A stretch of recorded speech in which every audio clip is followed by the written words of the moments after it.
is Zorina. Today I'm welcoming Christian De La Huerta, who is a well-acknowledged author, best-selling author, award-winning author, TEDx speaker, conference speaker. He's the author. His newest book is called, give me a second, let me find the title, Awakening the Soul of Power. He's also into breath work. I'm very curious about that. Hi, welcome, Christian. Hi, Zorina. Thanks so much for having me on the show and for the beautiful intro. A very warm welcome to you too. So where did it all start, Christian? Were you into breath work first? Were you into, how did you come to the topic of power, soul power? It's a really good question because I think I'm an unlikely person to be speaking about personal empowerment and heroism because I was painfully shy. Like I know self-doubt intimately. I know self-hatred. And yet using the teachings that I share in my book and in my retreats and my coaching programs, flash forward to today, and no matter what happens in my life, no matter the details or the circumstances, whether a relationship works out or it doesn't, whether a project succeeds or it fails, in quotes, never, ever, ever, ever do I question my sense of self. So I know that if that can be so established and unshakable in me, it can happen to anybody else too. And I think I've always had, to answer your question directly, I've always had a sense of mission, which kind of got translated in different ways at different points in my time. I grew up in a very Catholic family, so growing up, I thought I wanted to be a priest. My dad was a psychiatrist, so I kind of studied psychology. I didn't want to go through the medical school part of it. But then realized that I was on a track to get a PhD in psychology until I realized that it wasn't enough because psychology, at least the way that it was taught then, it was leaving out a huge part of being human, which is the whole spiritual aspect, however you define that. And so when I did my first breathwork session, my very first one, I jumped tracks. I never went for the PhD. And I've been offering breathwork as a healing modality for the last 30 years all over the world. And why was that? What happened at this first session? What did you experience that was so life-changing or path-changing? Great question. Breathwork is really amazing, and it's hard to explain because it's hard to believe that just from breathing, so much healing can happen. And I've yet to come across anything that heals past trauma as quickly and as effectively, and anything that heals at so many levels, like not only emotionally and psychologically, but also spiritually and even physically, which is the hardest one for my skeptical mind to believe. But I can't argue with results. It works, and it happens. It's happened too many times for me to question it. And in terms of my own experience, it was like, popping out like the filters, the gauze, in front of my eyes fell through, and I could see myself in a different way. Because in addition to the healing that happens, people often have profound experiences of, what are called unitary experiences, where you feel connected with all of life, with all of creation. And that's what I had. And it was profound and forever life-changing. When you say breath work, do you mean deep holotropic breathing, or is this another modality of breathing? Is this called? Holotropic is a different modality. They're different. I mean, but breathwork, as you know, is a very large umbrella term. There's a lot of breathing practices, a lot of breathing techniques. Anybody who's ever gone to a yoga class, they've done some type of pranayama practice. The one that I did, you breathe for about an hour and a half. In holotropic, you can breathe much longer, like 3-4 hours. But the concept is similar in that it's a continuous connected breath, and amazing stuff happens. Just really truly hard to explain and to believe that just from breathing all that can happen. Wow. Okay, and so fast forward, it took you, I suppose, some time to come on this path, or how did your life develop? How did you come to write this book? Well, I was, as soon as I did the breathwork for the first time, within a year, I quit my job, my last corporate job that I had. I sold, my condo in South Beach in Miami where I was living at the time.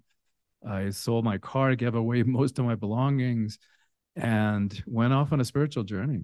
And I'm still living from that. That was the last job I ever had. Um, and yet the mission is the same, right? I'm still, what drives me is making a difference, is contributing to real human lives in a way that can really make sense, and to free ourselves from the self-made prison of the mind that keeps us stuck in fear and limitation, in victimization and projection, defensiveness.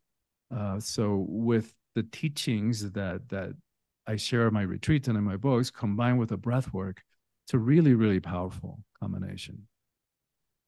Mm-hmm. When you said you went on a spiritual journey, what was the aspect of it that you found spiritual?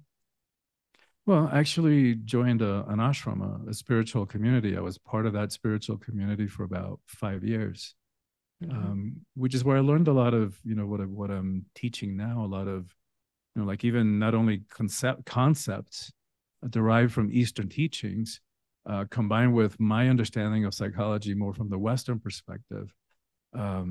And then that's where I learned meditation. That's where I learned breath work. And I got a lot of practical skills too, like how to create an event, how to produce an event, how to do enrollment for a weekend retreat. So it was a really valuable experience. And it also got to the point, Zarina, that the traditional guru-disciple relationship, which is kind of hierarchical, began to interfere with my own growth, with my own transformation. So at some point, it was time for me to move on and do my own work. Mm-hmm. Mm-hmm. You mean out of the ashram? Because this relationship, Yes. okay, I understand. Okay, Yeah. great. And now it's all about empowering of the soul. Yeah. Yeah. It's about teaching people Awakening again. the soul of power. Yes. So power has soul. It's, you can call it spiritual power. It's a game of Um, words. What does it mean? Spiritual yeah, well, power. Okay. let me zoom out and start by saying that most of us have a conflicted or at least ambivalent relationship to power. Part of us wants it and part of us is afraid of it. And I think what we fear, because the more that I dive into this and do retreats and talk to people around this issue, I think what we fear is that if we really stepped into our power, that other people wouldn't be able to handle it and that we might end up rejected and alone and, no fun. Who wants that? I think we also fear that we might abuse it. And no wonder.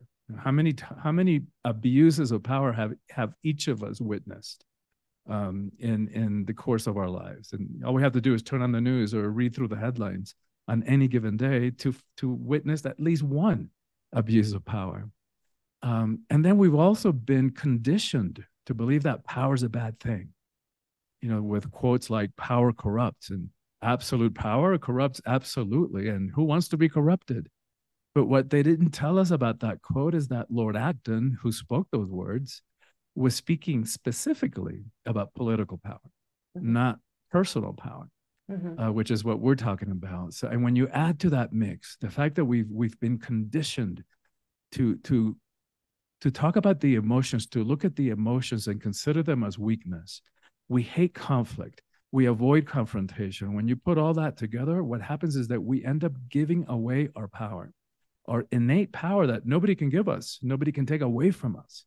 We are the only ones who can give it away. And what I find really tragic is the reasons for which we give it away. How many times have each of us said yes when inside we really feel no? Inside it's really not okay with us, but we settle for that, an illusion of peace or a false sense of security, pseudo acceptance, pseudo love. And it's not a good strategy, because if we're not showing up authentically, that's all that we're going to get mirrored back to us. So there's no way that we're going to have real relationships that have a chance of working. So what this book is about is like, how do we step into power in a different way? in a way that is not hierarchical, that it's not about force, domination, manipulation, that doesn't require that we push anybody down, step on them in order for us to feel powerful. And so, yeah, that's the theme of the book. Yeah, awesome. It's something that I used to call building of character, because character is, according to some definitions that I've read, is a spiritual concept. Some say that your soul is actually your character that you carry throughout lifetimes. You come with this character in a way. That's interesting. I hadn't heard that way of looking at character, but I like it. While you were talking about political power, I was also thinking of one study that I remember reading, talking about abuse of power being done mostly by males. So that's why they argued that when there are women in boards of companies or in politics, there's much less corruption, much less abuse of power, which is only to an extent truth, because I can give a lot of examples from recent years of instances where women at very high ranks abused power. They were involved in corrupt practices. You make the distinction in your book between women power and men power. How is that different on a soul level? Yeah, at the soul level, it doesn't matter. At the soul level, we're beyond the physical and beyond that distinction. And all humanity, all of creation has masculine and energy and feminine energies flowing through us. It's only in the mind of humanities, as far as we know, where we have created a dichotomy and we have turned the feminine into something less than, into something that's weakness, and which is a really faulty assumption, because if you want to talk about power, courage, resilience, let's talk about the power of creation that resides in a female body. And so what I'm talking about is more energetically. Yeah, it's more about the masculine or feminine expression of powers. And so the power that we've been talking about is a more patriarchal, more hierarchical. It's sort of, the cowboy mentality, my way or the highway. Whereas the feminine approach to power is more inclusive. And that's what I call spiritual power or soulful power. And the book is for everybody, as we all struggle with power. And as you point to correctly, women also abuse power. Shows up in different ways for the most part. But yeah, but I target the book, I focus the book specifically for women, because I believe that the empowerment of women is the single most important thing that needs to happen in the world. Mm-hmm. Not to put women up on a pedestal, not to idealize women, not to give women more crap that they have to do to clean up this mess that we have all made in this planet of ours. But it's because as a species, as a world, we've been running very off balance between the masculine and the feminine. And so I believe, to me, it's like a strategic approach. What is one thing, I ask myself, that I could focus on that will then impact and affect all the other issues that we're facing? And I think it's the empowerment of women, because when women are in 50% of power, and we're nowhere near close to that, we're going to have a very different relationship to war and poverty and hunger and education and social justice and how we treat the environment, to all of it. Mm-hmm. I agree 100%. And I think the reason why women have been so, I would even say suppressed, in a majority of cases suppressed, but at least malleable in terms of what they should be thinking and how they should express themselves. It's to a large extent because the nature of women is such that they need protection. They need to operate within a certain boundary that protects them, doesn't stop them, but protects them. And so that's why not having such a protective boundary, in a way, doesn't allow them to say no. At least this is how I see it. And that's what you said is one of the most important traits to develop, to be able to say no. How does one get the courage to say no? Yeah. And I think, you know, I mean, and we're also speaking a lot in generalizations. That's true. And because I know women who are fierce warriors, like fierce warriors that nobody's going to mess with. And so I don't know that it's an inherent thing about women needing protection. Um, I think, you know, at least in the last several thousand years of the patriarchy, that's kind of the role that we have divided That's into, true. Mm-hmm. that we have, you know, defined gender roles as, but they're very limited and limiting ways of looking at gender. And we should say, by the way, that this is not about knocking men or criticizing men. Men also pay a price for what we're talking about, for this imbalanced approach to power, for this hierarchical. Let's look at a couple of numbers real quick. Longevity, like in the U.S., you know, where I'm emigrated to when we were kids. I'm Cuban born. Women outlive men by 5 years. Globally, 7 years. Mm-hmm. And for suicide, I only have numbers for the U.S. In the U.S., men commit suicide 4 times as frequently as women. In fact, 70% of the suicides are committed by middle-aged white men. I And have I think we actually can checked this argue, number in Austria, where I live as well, and it's more or less the same number. I was shocked that the majority of suicides are committed by elderly men who live in isolated villages, so by themselves. It seems isn't that, that interesting? yeah.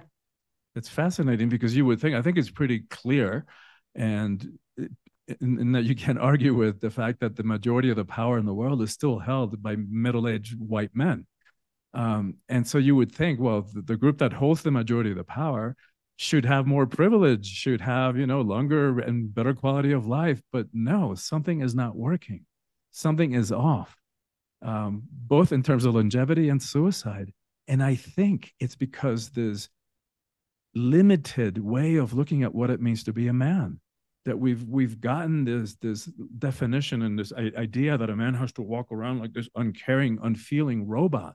Mm-hmm. And there's a price to pay for that, right? Because and this connects back to the original conversation about breath work. What used to be spiritual teaching, that everything is energy, now we know from quantum physics, it's all energy. This table that's holding up my computer, the chair that I'm sitting on, the body, the emotions, it's all energy. Even when it seems solid, it's vibration. Energy, we know from physics, cannot be destroyed. So all those countless times that we have swallowed and stuffed our emotions because we were afraid, we didn't want to rock the boat, we feared rejection, we hate conflict, all those reasons, those emotions don't just disappear. They get lodged in the body, in the tissues of the body. And after years and decades and a lifetime of suppressing emotions, we walk around with layers and layers and more layers of repressed emotional crap and unresolved past trauma. Yikes. Then we're here, we are trying to have a relationship, and all of it is getting filtered through that lifetime of suppressed emotions that we start dumping on each other and projecting on each other. Yikes.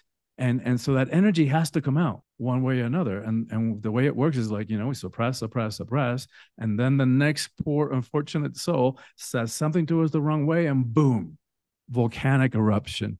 Or suppress, and those energies have to move, they have to come out, and they start seeping out as physical symptoms. Cancer, heart attacks, ulcers. So we got to get this, right? We gotta figure out our relationship to our emotions and our relationship to power, and find ways of expressing it that are a match for who we are. Mm-hmm. So when it comes to men, is there a difference in how they come in control of their soul power, or is it basically the same principle? I think the principle is the same. You know, the conditioning is different. So there are different challenges. And the process is beginning, to me, the beginning point is like beginning to figure out what we believe about power. Because the saddest thing in all this is that we're driven, like we don't even know why we do the things we do. So our behavior is being controlled by stuff that happened when we were kids that we haven't even processed or resolved. and something happened, and we took on a belief about ourselves that there was something wrong with us. We're not good enough. We don't deserve to be loved.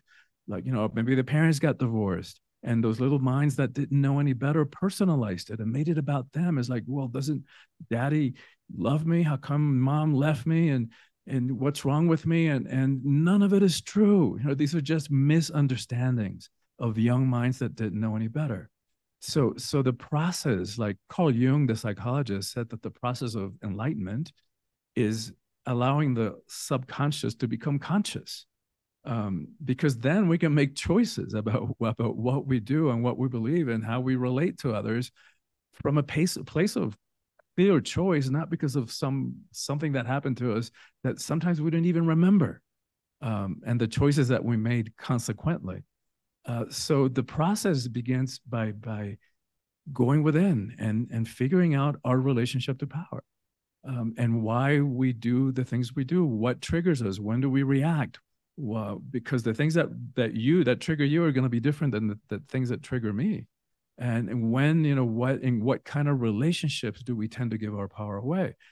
So, is it mostly with authority figures? Is it in romantic, intimate relationships? So by becoming more self-aware of why we do the things we do, then we can make clear choices rather than just go through our life reacting to subconscious stuff that we're not even aware of. Mm-hmm. That's, I think, quite understood on a logical level. The question is what method you use to access the subconscious mind. Because I personally train people and practice myself a variation of the Silva method. So I'm aware of, methods to release trauma. And according to what I'm practicing, you still need to access the subconscious mind. Do you do this through breath work, or what does your book say, or how does it help people to do it themselves? Do they need to learn breath work or some methods to clear these traumatic experiences first? I think it's a two-pronged approach. One is cognitive. And by the way, the Silva method is the first thing that I learned when I was like 17, 18. Yeah, it's one of the first methods that ever came around to access your mind. Yeah, as a conscious mind. Yeah. So yeah, it is about training the mind, and becoming more conscious of how the mind works. So in this book and in my retreats, I always start, like I do a lot of retreats on a lot of different themes: empowerment, women's empowerment, life purpose, conscious relationships, how to do relationships in a way that they can really work. Mm-hmm. But common to all of them are two things. One is the breath work, because I have yet to come across anything that heals as quickly and as profoundly and in so many different ways. Yeah. The other is it's a cognitive understanding of how the mind works. Mm-hmm. And we don't have time to really dive into what the ego mind is here. There's a lot of misunderstanding in the world about what the ego is. Those of us who know the word, we might think arrogance, inflated sense of self, and it is that for sure, but it's so much more than that. And then maybe if we took Psych 101 in college, we might think, oh, Freud's model of personality, the id, the ego, the superego. And that's not what I'm talking about. The way that I teach the ego is more derived from Eastern teachings. And it's more about that sense of individual separate personality. Mm-hmm. This is Christian over here, that's Zarina over there. Ultimately, you could say it's an illusion of separation, and both a helpful illusion and the source of all our suffering. And so here's a great visual for us to really get what the ego is.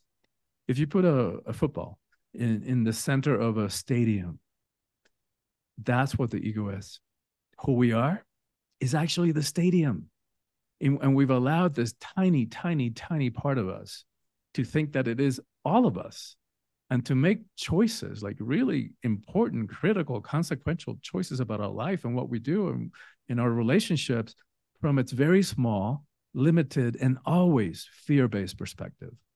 So part of my work too is about helping us to shift that identity from the baseball or the football into the stadium, and to re-identify as the stadium. And then the breath work comes in to really help clear the past trauma. That's where the real clearing happens, is through the breath modalities. Mm-hmm. But it's great. The understanding is needed too. Yeah, absolutely. Yeah, you need to understand it first logically and that experience. Can you share a bit, a few cases or clients that you've had, or people that have joined your retreats?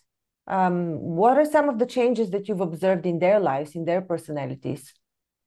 Oh my God, so many dramatic, like, miraculous, for lack of another word, changes. Like, here's one that I was just texting with earlier today, so she pops into mind. Really successful woman, probably in her 50s when she came to me. Vice president, like, but serious vice president, not like vice president of a bank that there's one in every branch. This is like a global vice president of a multinational corporation. Super successful in that level, and yet in another aspect of her life, sorely, she was sad. She had never had a real relationship. Um, and so she ended up coming to a couple of my retreats, and I'm doing multiple breathwork sessions. She began to have the sense that she had been molested, sexually molested as a kid. And then the deeper that we dove, the more that she started making connections. She had actually moved back into that town of her, where when she was a kid, and realized that she was living like 3 blocks down from where her pediatrician, who was the perpetrator, lived. So like subconsciously, she had gone back to resolve this for herself. And long story short, we went through multiple sessions of her becoming more and more aware about what happened. And in the very last session of one of the weekend retreats, she had this awareness that she had been, keeping herself in this dark room because she had been getting something out of it, right? She had, to that young little mind that didn't know any better, that she felt special from the attention that the pediatrician had given her. And so once she let that go and let herself out of the room, like everything shifted. That was on a Sunday. On Tuesday, she was speaking to a friend of hers who said, I don't know why I hadn't connected this before, but you need to meet my friend so-and-so. They had lunch, like 2 weeks later. Long story short, I married them. And they've been in this amazing relationship. Wonderful. And it goes to show, like, there's one of the premises of my relationship work is paraphrasing the Course of Miracles that says that it's not our job to look for love, but to look within ourselves for the obstacles to love. How are we keeping love at bay? How are we attracting people who are not a match and subconsciously sabotaging our relationships before we even get going? Or falling for people who are not available. So that's part of what we're talking about, becoming aware of why we do the things we do. And once we do that, once we clear those obstacles, then, life works better. Relationships have a chance of working. Yeah, I concur to everything you said, and I fully understand. Yeah. At your retreats, how many breathwork sessions do you normally have? And do people need to continue with this process afterwards? My retreats depend. Sometimes they're a weekend retreat, like Thursday to Sunday. So we do 4 sessions in those. Sometimes I'll do like, I take people to beautiful places, always with a spiritual, sort of like a vacation with intention. So if a retreat and a vacation get married and had a child, it's sort of a hybrid of those. So, taking people to Ecuador and Peru and southern France and Hawaii, Egypt, New Mexico. And so those are longer. So sometimes we can do, 4, 5, 6 breathwork sessions. And they do have a cumulative effect when you do them back to back. And in terms of your other question, I've had people that came to just an introductory evening. They had one breathwork session and it changed their lives. And then to me, it's like peeling layers of an onion. So the more the more you do it, the deeper you go. And then there is an end to all the crap that we have suppressed. So that's where the cognitive part comes in too, is learning how to express these emotions courageously, because it's always going to take courage, to express how we're feeling. And that also entails becoming aware of what we're feeling. Because if you would have asked me 30 years ago what I was feeling, I had no idea. I couldn't tell you. And so expressing it not only courageously, but responsibly, owning that there are emotions and that nobody can make us feel anything if we don't have that original wound in there that gets triggered by somebody's behavior. And again, this is not about rationalizing or explaining away anybody's behavior. It's not about that. But it's not about them. It's about our freedom. And then how to communicate those emotions gracefully in a way that they can be heard and received. So it's again going back to that combination between the somatic, deep level healing work that breath work is an expression of, and then the cognitive understanding of why we do the things we do. Yeah. When people do breath work, they release the trauma. Is there, according to the theory and your practice of breath work, is there a gap that needs to be filled with an alternative emotion to replace this concept, or do you leave it and let it fall into place? I think that's a great question. I think especially in my retreats and even like a day-long workshop, what we're filling that stuff with is and this is again where part of the cognitive understanding comes in. Like once we heal at the source, like let's say somebody who's got really poor self-esteem issues, or they lack self-confidence, which I totally relate to. So it's not, even if you have a breathwork session and you go back to the core experience that caused that, it's great, and you've actually cleared it. But we also have to consider then that it's been years and decades of conditioning and developing a lot of habitual behavior. So a lot of patterns that are not just going to go away overnight, even though the original source event got cleared. So again, that's the combination of both. It's like learning different ways of expressing. And a lot of it comes from understanding the ego and how the ego behaves, and then finding ways of expressing, like, for example, our desires, what we like, what we don't like, setting them, putting into place healthy boundaries in a way that's not reactive, in a way that's not accusatory, coming from a place that we own responsibility for everything in our lives. And that may be the most difficult thing that I've discovered in this process of working with people and supporting them in their transformational process, is letting go of the victim mentality. Yeah. And because as long as we're holding somebody, whether it's mom or dad or the teacher or the minister, or society or something, the racism, homophobia, sexism, misogyny. And it's not to deny that those things don't exist. They do. And it's not to rationalize away what people did or failed to do. It's not about that. It's because the only choice is like life. The only thing we know for sure is that life is going to continue throwing curveballs our way. That we can count on. That we don't have a choice about. But what we always have a choice about is how we show up in response to that stuff, in response to the curveballs. And even reframing it in that way pops us out of that victim consciousness. But it's tough. It's tough because it's a lot easier to blame our state of being because of something that happened or something that didn't happen, or because the system isn't set up fairly. And that's why I know it's very difficult. And in fact, I think it's nothing short of heroic. And that's why this book is part of a series of 3 books. And the series is called Calling All Heroes. Some people that I've interviewed previously, I mean, everybody has a different way to call a process. They see it a bit differently, how to heal trauma, and some states. And also what I practice with the Silva method, trauma clearing, is also that you need to replace a certain complex of image and emotion with an alternative so that you don't leave it empty.